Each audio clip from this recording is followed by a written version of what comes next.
চলো পাখিরা, আজকে তোমাদেরকে আমার দাদুর সবজি বাগান ঘুরে দেখাই।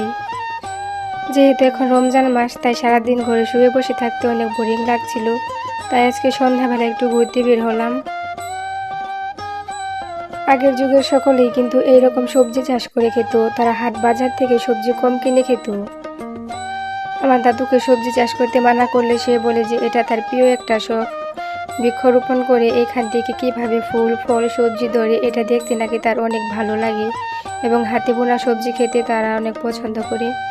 তো এবার কিন্তু নতুন এই দুটা পেঁপে ধরেছিল গাছে। এগুলো আমি ছিঁড়ে নিলাম, যেহেতু আমি নরম পেঁপে খেতে পারি না, এর জন্য শক্ত অবস্থায় পেঁপে দুটো ছিঁড়ে নিয়েছি। আমাদের এইখানে কিন্তু ধান খাতের কিছু অংশে সবজি চাষ করা হয়েছে। এখানে ধান খেতে যে মোটর দিয়ে পানি দেওয়া হয়, এই পানিগুলো এখানে জমাট বেঁধেছে, তাই এক্সট্রা করে পানির দরকার হয়নি। এখানে বেগুন গাছ, টমেটো গাছ, রসুন গাছ, আলু গাছ বুনেছি। আমরা গ্রাম বাংলায় এটাকে ধনিয়া পাতা বলে থাকি। এগুলা বাটা করে খেতে কিন্তু অনেক ভালো লাগে। আপনারা আপনাদের অঞ্চলে এটাকে কী নামে রেখে থাকে? এদিকে কিছু ডাঙ্গা শাকও বোনা হয়েছিল।